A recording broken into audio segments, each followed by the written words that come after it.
ในท้ายเดือนแล้วนี้อยู่ที่ห้องประชุมกลุ่มเศรษฐกิจเมืองปากกระดิ่งได้จัดกองประชุมสรุปเวียกงานก่อสร้างฐานการเมืองพัฒนาชนบทรอบด้านเวียกงาน3สร้างประจำปี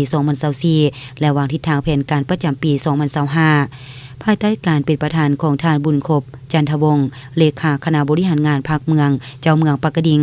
เป็นเกียรติเข้าร่วมของท่านบุญทรงเพชรเจริญกรรมการประจำภาคแขวงหัวหน้าคณะจัดตั้งแขวงผู้สีนำเมืองปากกระดิ่งมีหัวหน้าองค์การออมคางเมืองพร้อมด้วยพนักงานก่อสร้างฐานและคณะบาลภายในเมืองเข้าร่วมอย่างพร้อมเพรียงท่านแก้ววงทองกรมมะแสงหงเลขาภาคเมืองต่างนากองก่อสร้างฐานได้ผ่านทางบทสรุปเวียกงานระยะ1ปีผ่านมา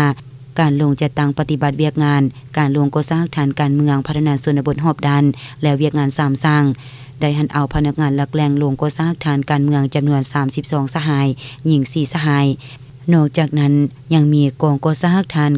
916จำนวน57สหายประจำอยู่15บ้านแคมป์ของและ2บ้านใหญ่คือบ้านใหญ่ทงนามีและบ้านใหญ่เวียงค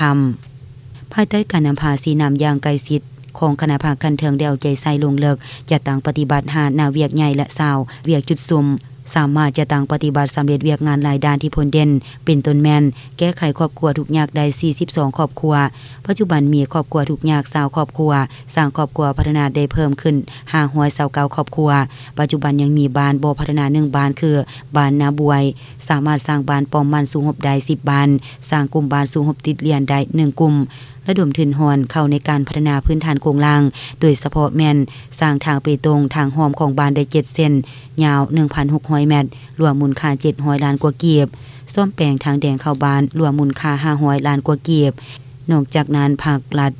ยังได้สุ่มทุนเข้าในการก่อสร้างซ่อมแปลงเส้นทางเข้าบ้านหลายเส้นรวมมูลค่า13ตื้อกว่ากีบพร้อมเดียวกันนั้นบริฐานที่เข้าร่วมกองประชุมยังได้ประกอบคำคิดคำเห็นใส่บทสรุปทิศทางแผนการและรายงานตามหัวข้อคำถามจอเจียมและกองประชุมยังได้มีพิธีมอบใบยองยอคันเมืองให้37ท่านและ55กลุ่มกองที่มีผลงานดีเด่นในการประกอบส่วนสติปัญญาเหื่อแหงและทรัพย์สินเข้าในเวียกงานก่อสร้างฐานระยะผ่านมาและในตอนท้ายของกองประชุมยังได้รับฟังการอบรมให้ทิศสีนำอย่างหนักแน่นจากการนำคันแขวงตื่มอีก